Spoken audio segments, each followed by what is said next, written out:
The wind was a torrent of darkness among the gusty trees. The moon was a ghostly galleon tossed upon cloudy seas. The road was a ribbon of moonlight over the purple moor, and the highwayman came riding, riding, riding. The highwayman came riding up to the old inn door. He had a French cocked hat on his forehead, a bunch of lace at his chin, a coat of the claret velvet, and breeches of brown doeskin. They fitted with never a wrinkle, his boots were up to the thigh, and he rode with a jeweled twinkle, his pistol butts a twinkle, his rapier hilt a twinkle, under the jeweled sky. Over the cobbles he clattered and clashed in the dark inn yard, and he tapped with his whip on the shutters, but all was locked and barred. He whistled a tune to the window, and who should be waiting there but the landlord's black-eyed daughter, Bess, the landlord's daughter, plaiting a dark red love-knot into her long black hair. And dark in the dark old inn-yard a stable wicket creaked, where Tim the ostlers listened. His face was white and peaked, his eyes were hollows of madness, his hair like mouldy hay. But he loved the landlord's daughter, the landlord's red-lipped daughter.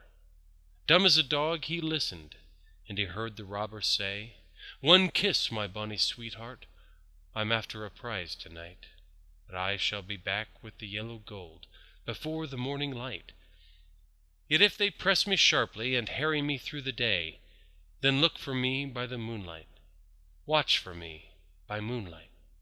I'll come to thee by moonlight, though hell shall bar the way." He rose upright in the stirrups. He scarce could reach her hand, but she loosed her hair in the casement. His face burnt like a brand, as the black cascade of perfume came tumbling over his breast, and he kissed its waves in the moonlight. Oh, sweet black waves in the moonlight. Then he tugged at his rein in the moonlight, and galloped away to the west.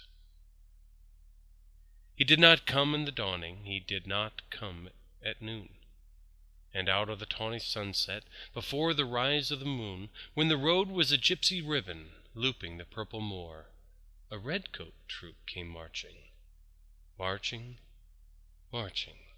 King George's men came marching up to the old inn door. They said no word to the landlord, they drank his ale instead, but they gagged his daughter and bound her to the foot of her narrow bed. Two of them knelt at her casement, with muskets at their side. There was death at every window, and hell at one dark window, for Bess could see through her casement the road that he would ride. They had tied her up to attention with many a snickered jest. They had bound a musket beside her with the barrel beneath her breast. "Now keep good watch," and they kissed her.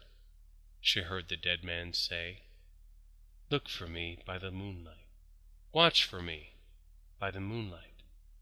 I'll come to thee by the moonlight, though hell shall bar the way."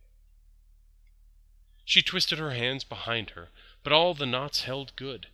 She writhed her hands till her fingers were wet with sweat or blood.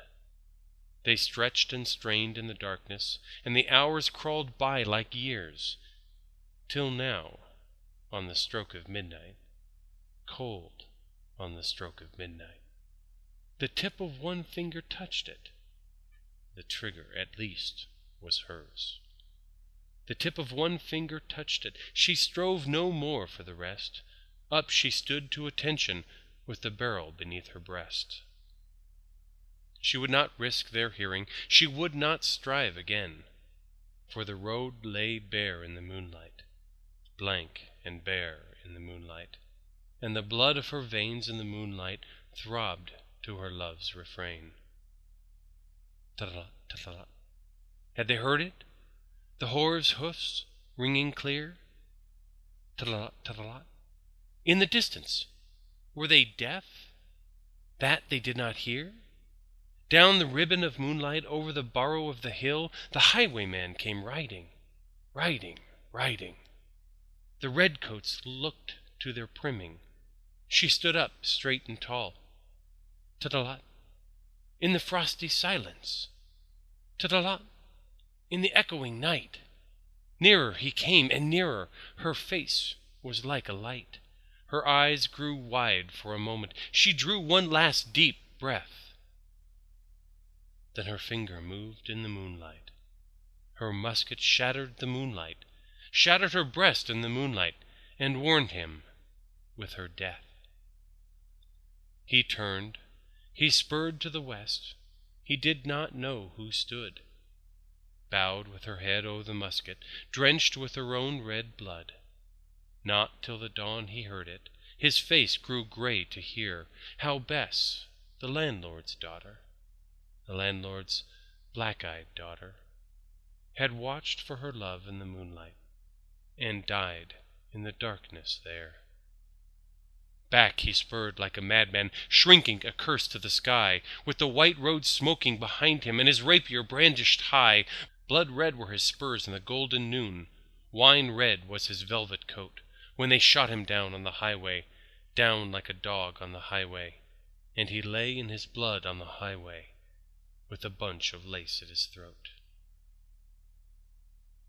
And still of a winter's night, they say, when the wind is in the trees, when the moon is a ghastly galleon tossed upon cloudy seas, when the road is a ribbon of moonlight over the purple moor, a highwayman comes riding, riding, riding.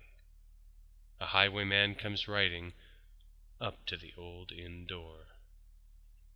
Over the cobbles he clatters and clangs in the dark inn yard. He taps with his whip on the shutters, but all is locked and barred. He whistles a tune to the window, and who should be waiting there but the landlord's black-eyed daughter, Bess, the landlord's daughter, plaiting a dark red love knot into her long black hair.